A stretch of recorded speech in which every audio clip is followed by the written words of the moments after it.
Hello students, good morning. कैसे हो सब? बढ़िया हो? अच्छा, चलो बच्चे, हमारा चैप्टर चल रहा था कैश फ्लो स्टेटमेंट AS3 पे जो बेस्ड है इनडायरेक्ट मेथड। हमने लगभग टॉपिक इस चैप्टर के कवर कर लिए थे। कुछ डाउट्स थे बच्चों के regarding provision for taxation and treatment of dividend. आज के लेक्चर में हम लोग डिस्कस करते हैं regarding treatment of provision for taxation and जो ट्रीटमेंट होता है डिविडेंड का वो कैसे करना होता है उसके बारे में हम लोग डिस्कस करते हैं। देखो, आपकी बुक के अंदर बच्चे इलस्ट्रेशन गिवन है, टॉपिक गिवन है आपका प्रोविजन फॉर टैक्सेशन का। प्रोविजन फॉर टैक्सेशन, पहली चीज हम लोग ये समझे कि क्या होता है और उसका ट्रीटमेंट कैसे करना होता है। प्रोविजन फॉर टैक्सेशन, एक जो ऑर्गेनाइजेशन होता है उसको टैक्स का पेमेंट करना होता है ना। तो टैक्स किस तरीके से कैलकुलेट किया जाता है? एक ऑर्गेनाइजेशन ने during the year profit earn किया होगा, वो जो प्रॉफिट अर्न किया उस पे ऑर्गेनाइजेशन को टैक्स का पेमेंट करना होता है। टैक्स का जो पेमेंट करती है ऑर्गेनाइजेशन जनरली वो ईयर एंड होने के बाद करती है। ठीक है, जैसे अपना ईयर एंड हुआ 31 मार्च 2021 को, तो उसके टैक्सेशन का जो पेमेंट है वो 31 मार्च 2021 के बाद किया जाएगा, मींस अपकमिंग ईयर के अंदर किया जाएगा। ठीक है, बट उस पे जो हमें टैक्सेशन का प्रोविजन बनाना है वो हम लोग को बनाएंगे 31 मार्च को। ठीक है, तो जो at the end of year हम प्रोविजन बनाते हैं, से 31 मार्च 2021 को हमने प्रोविजन बनाया होगा, उसका पेमेंट हम लोग नेक्स्ट ईयर में करेंगे। 31 मार्च 2020 को जो आपने प्रोविजन बनाया है उसके टैक्स का पेमेंट आपने करंट ईयर में किया होगा। समझना बात को। देखो, 2 ईयर के डेटा हमारे सामने आए, जैसे 31 मार्च 2020 एंड 31 मार्च 2021। ठीक है, प्रोविजन फॉर टैक्सेशन का एक अमाउंट अगर मैं एज्यूम करूं, प्रोविजन फॉर टैक्स से लास्ट ईयर जो हमारा प्रोविजन फॉर टैक्स था वो था 30,000 रुपीज, और नेक्स्ट ईयर जो अपना है वो है 35,000। तो अगर मैं बात करूं ईयर 2021 के अंदर जो हमने पेमेंट किया होगा वो किस अमाउंट का किया होगा, वो प्रोविजन जो हमने लास्ट ईयर क्रिएट किया था। तो अगर यहां पे मैं टैक्स पेड की बात करूं तो हमारा टैक्स पेड रहा होगा बच्चे 30,000 रुपीज। करंट ईयर के P&L में हमने एडजस्टमेंट क्या किया होगा? करंट ईयर से हमने जो प्रोविजन बनाया है वो है ये वाला 35,000। तो जब हम लोग कैश फ्लो बना रहे होंगे, कैश फ्लो स्टेटमेंट के अंदर ऑपरेटिंग एक्टिविटी के अंदर हमने जब प्रॉफिट कैलकुलेट किया है, P&L में जो प्रॉफिट है नेट प्रॉफिट बिफोर टैक्स, उसके अंदर हमने प्रोविजन फॉर टैक्सेशन को लेस किया हुआ है। बिकॉज उसको लेस किया हुआ है तो वापस से क्या करेंगे, उसे हम लोग एड बैक करेंगे प्रोविजन फॉर टैक्सेशन को जो हमने ड्यूरिंग द ईयर बनाया है। तो आपका ये जो 35,000 है ये क्या हो जाएगा, ऐड हो जाएगा एज नॉन कैश आइटम। कैसे ऐड हो जाएगा? As non cash item. और क्या, ये 30,000 का जो टैक्स हमने ये ड्यूरिंग द ईयर क्या किया होगा, पे किया होगा। इसको हम लोग ऑपरेटिंग एक्टिविटी में एट लास्ट जाकर के लेस कर देंगे, किस नाम से? Tax paid. ठीक है, एक इलस्ट्रेशन हम लोग इस पे डिस्कस करते हैं। देखो, इलस्ट्रेशन आपका है prepare provision for income tax account from the following information for preparing cash flow statement. हमें एक अकाउंट बनाना है जिसका नाम क्या है, प्रोविजन फॉर टैक्सेशन अकाउंट। देखते हैं, equity and liability side of balance sheet में आपको provision for income tax given है 3,20,000 एंड 4 लाख। एडिशनल इंफॉर्मेशन में है during the year income tax paid was rupees 2,80,000। Question की इंफॉर्मेशन को समझने की अगर हम लोग कोशिश करें, मैं इसको एक बार प्रोविजन अकाउंट बना करके उसके अंदर एडजस्ट करके दिखाता हूं आपको। अकाउंट बनाया हमने प्रोविजन फॉर टैक्स। प्रोविजन का बैलेंस बाय डिफॉल्ट होता है बच्चे क्रेडिट, तो हम लोग लिखेंगे बाय बैलेंस ब्रॉट डाउन। जो बैलेंस हमें गिवन है वो कितना है, ब्रॉट डाउन 3,20,000 रुपीज। और जो क्लोजिंग बैलेंस है वो फिर अपोजिट डायरेक्शन में आता है, यहां लिखोगे टू बैलेंस कैरिड डाउन, कितना जी 4 lakh rupees. To balance carry down कितना हो गया 4 lakh rupees. During the year income tax paid, income tax अगर पेड करोगे तो एंट्री क्या करोगे, income tax account debit to cash और टू बैंक, है ना। तो हम लोग यहां लिखेंगे टू कैश और चेक से पेमेंट किया तो टू बैंक, कितना हो गया 2,80,000। अब समझो इससे क्या आएगा, इससे हमारे पास क्या आएगा कि हमने during the year provision create कितना किया। अगर मैं इधर का टोटल करूं तो कितना हो गया 6,80,000 और यही टोटल अगर मैं करूं इधर का तो कितना आ रहा है 3,20,000। डिफरेंस कितने का है बच्चे 3,60,000। ये डिफरेंस क्यों आया होगा, इतना हमने ड्यूरिंग द ईयर प्रोविजन बनाया होगा। कहां से बनाते हैं provision, SPL statement of profit and loss, या जिसको आप लोग पहले बोलते थे P&L। वापस से समझते हैं, स्टार्टिंग में मेरे पास टैक्सेशन के लिए पैसे रखे हुए थे कितने 3,20,000 रुपीज। उसमें से मैंने क्या किया 2,80,000 रुपीज मैंने पे कर दिए, तो मेरे पास कितने बच गए 40,000 रुपीज बच गए।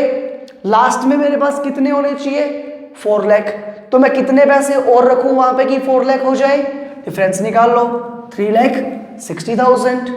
ये कहां से आया P&L से, तो इसको क्या करना पड़ेगा, ये हमने P&L में डेबिट कर रखा है, वापस से ऐड कर दोगे टू बैंक। ये हमारा क्या हो गया कैश का आउटफ्लो हो गया, लेकिन क्या हमने इसको दिखा रखा है, नहीं दिखा रखा P&L के अंदर। तो ये कैश का जो आउटफ्लो है वो हम लोग क्या करेंगे ऑपरेटिंग एक्टिविटी के लास्ट में डिडक्ट करके दिखाएंगे, और ये जो हमने ड्यूरिंग द ईयर प्रोविजन बनाया उसको हम लोग कहां दिखाएंगे P&L में ऐड करके दिखाएंगे। ठीक है, आई होप समझ आया होगा। नेक्स्ट डिसीजन देखो, prepare provision for income tax account from the following information for preparing cash flow. Provision for tax opening कितना है 1,50,000 गिवन है आपको, 1,50,000। क्लोजिंग कितना गिवन है बच्चे 2,10,000। यहां पे आपको गिवन है 2,10,000। एडिशनल इंफॉर्मेशन देखते हैं, provision for income tax made during the year है 2,35,000। हमने ड्यूरिंग द ईयर 2,35,000 का प्रोविजन और बनाया है, तो यहां लिखेंगे 2,35,000। अब क्या करेंगे, पहले हम लोग इधर का टोटल कर देंगे 2 और 1 3,85,000 रुपीज, उसमें से लेस कर दोगे 2,10,000, तो टैक्स पेड कितना आ गया 1,75,000। कोई भी 3 इंफॉर्मेशन आपको दी हुई रहेगी, एक इंफॉर्मेशन बाय डिफॉल्ट आपको कैलकुलेट करनी है। ठीक है, हो जाएगा ये। अगर आपको क्वेश्चन में कुछ भी गिवन नहीं है कि आपने during the year tax paid कितना किया, तो हम लोग ये मानेंगे कि लास्ट ईयर का जो प्रोविजन था उसका हमने पेमेंट कर दिया और उतना ही प्रोविजन हमने इस करंट ईयर में बनाया है। ठीक है, इलस्ट्रेशन नंबर 40 जो आपका है नेक्स्ट, उसकी अगर मैं बात करूं तो देखो वहां पे मैं आपको ऑपरेटिंग एक्टिविटी के बारे में कुछ बता देता हूं। You are required to prepare a cash flow statement as per AS3 for the year ended 2016-17 from the following balance sheet. क्या क्या है देखो, इक्विटी शेयर कैपिटल कितनी है 10 लाख से 14 लाख हो गई। 4 लाख के लिए देखो आगे इंफॉर्मेशन क्या है, आगे कोई डिटेल इंफॉर्मेशन नहीं है। इट मीन्स 4 लाख का मेरे पास इनफ्लो होगा कैश का, कहां पे फाइनेंसिंग एक्टिविटी के अंदर।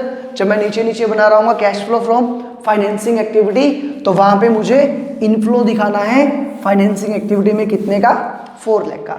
एक बार के लिए रफली मैं आपको बता देता हूं, इधर हम लोग स्टार्ट कर देते हैं ऑपरेटिंग का, इधर इन्वेस्टिंग का और यहाँ पे फाइनेंसिंग का। तो फाइनेंसिंग में इससे क्या हो गया आपका 4 लाख का इनफ्लो। ठीक है, नेक्स्ट इंफॉर्मेशन अगर हम लोग देखें तो रिजर्व एंड सरप्लस 4 लाख से 5 लाख का हो गया, है ना। क्वेश्चन को चेक करो, क्या आपको net profit before tax given है, नहीं है गिवन। चलो फिर हमें कैलकुलेट करना पड़ेगा। कैलकुलेट कैसे करेंगे, तो सबसे पहले हम लोग निकालेंगे चेंज इन SPL कितना है 1 लाख रुपीज का। 1 लाख का आपके SPL के अंदर चेंज हो रहा है। और क्या आएगा जी, देखो नेक्स्ट लॉन्ग टर्म बोरोइंग्स आती नहीं, शॉर्ट टर्म बोरोइंग्स में बैंक ओवरड्राफ्ट यहाँ नहीं आएगा, कहाँ जाएगा पता है आपको फाइनेंसिंग के अंदर क्रेडिटर्स वर्किंग कैपिटल चेंजेस के टाइम कंसीडर करेंगे, और उसके बाद शॉर्ट टर्म प्रोविजंस। डिटेल देखते हैं शॉर्ट टर्म प्रोविजन की। तो देखो शॉर्ट टर्म प्रोविजन ओपनिंग थे आपके 30,000, क्लोजिंग है 60,000, और टैक्स पेड कितना है 50,000। ड्यूरिंग द ईयर हमने टैक्स पेड कितना किया 50,000। पहले हमें कैलकुलेट करना पड़ेगा कि हमने ड्यूरिंग द ईयर कितना प्रोविजन क्रिएट किया है।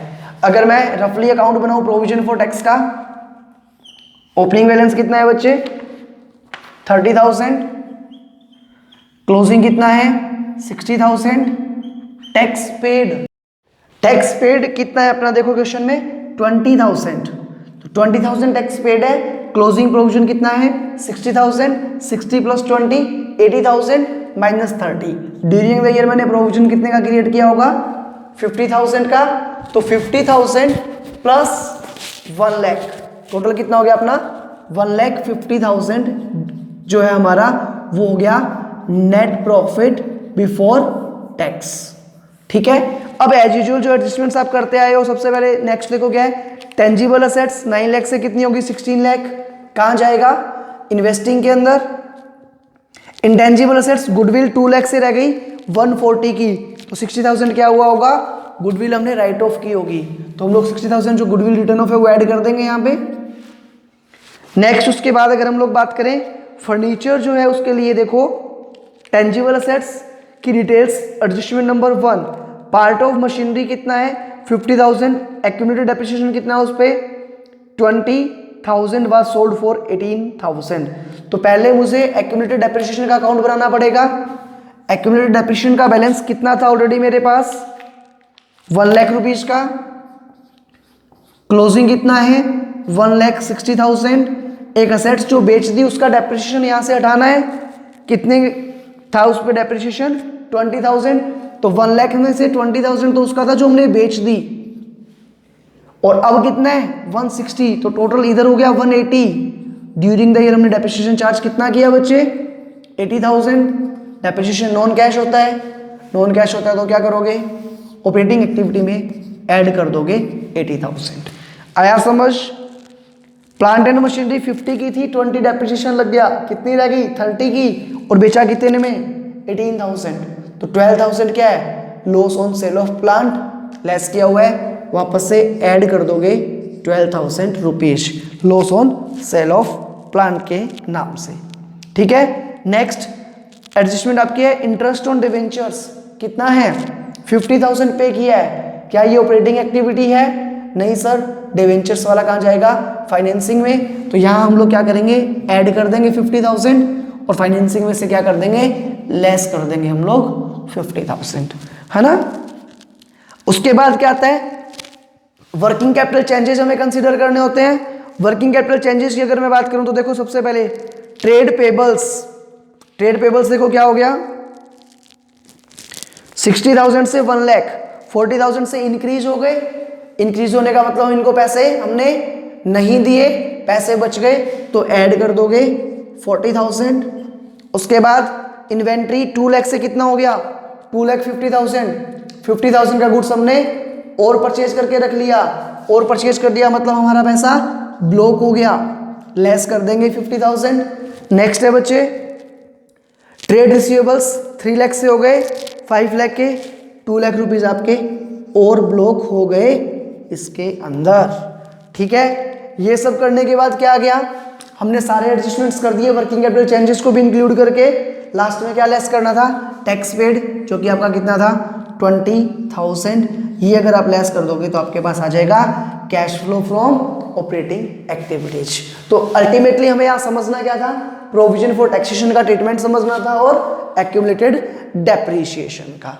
ठीक है, ऐसे ही कई बार क्वेश्चन के अंदर आपको डिविडेंड का पॉइंट दिया हुआ रहेगा। किसका पॉइंट दिया हुआ रहेगा, डिविडेंड का। तो डिविडेंड के पॉइंट के अंदर हमें क्या करना है, डिविडेंड हमें देगा होगा 2 इयर्स का। जैसे मान लो एक बार समझे हम लोग, तो हमें डिविडेंड जो दिया रहेगा मान लो 2020 और 21 का,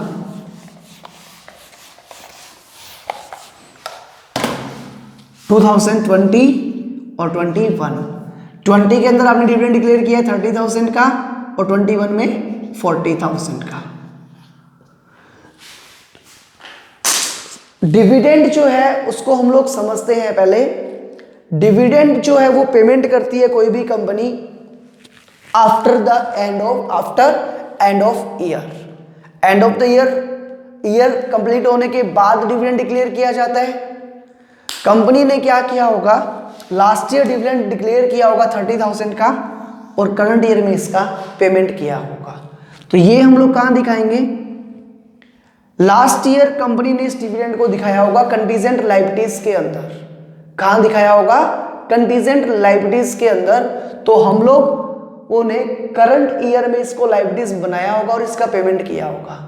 अगर हमने इसको लायबिलिटीज बनाया तो जो करंट ईयर का डिविडेंड है वो हम लोग क्या करेंगे, ऐड कर देंगे ऑपरेटिंग के अंदर। अगर हमने क्वेश्चन स्टार्ट किया है डिफरेंस उठा करके, डिफरेंस उठा करके कैसे, बैलेंस शीट से हमने रिजर्व एंड सरप्लस का डिफरेंस उठाया, फिर हमने सारे एडजस्टमेंट्स किए। अगर वहां से स्टार्ट किया है तो जो लास्ट ईयर का डिविडेंड है वो आप क्या करोगे, ऐड कर दोगे और उसी डिविडेंड का आपने क्या किया होगा, करंट ईयर में किया होगा पेमेंट। तो जब आप लोग बात करोगे डिविडेंड की पेमेंट की, तो जो पैसा आपने ले रखा है, फाइनेंस करवा रखा है, वहां से डिविडेंड जो आपका पेड है वो क्या हो जाएगा, लेस हो जाएगा।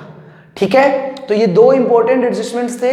जो कुछ डाउट्स आ रहे थे कुछ बच्चों के, वो मैंने आपको करवा दिए। अब जो बचे हुए क्वेश्चन इस चैप्टर के हैं वो आपको ट्राई करने हैं अच्छे से। काफी इंपॉर्टेंट चैप्टर है बच्चे ये। एग्जाम में आपका 7 to 8 मार्क्स प्रैक्टिकल क्वेश्चंस के लिए एज वेल एज जो आपका प्रैक्टिकल होते हैं तो वहां पे 2 मार्क्स के 3 क्वेश्चंस प्रैक्टिकल्स के अंदर भी।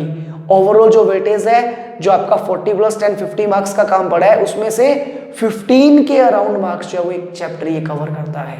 तो आपको अच्छे से इस चैप्टर को करना है, कॉन्सेप्ट्स आपके स्ट्रॉन्ग करने हैं। ठीक है, और जो आपको होमवर्क मिला हुआ है वो आपको कंप्लीट करना है। मिलते हैं नेक्स्ट लेक्चर के अंदर, तब तक के लिए bye bye, good day, take care.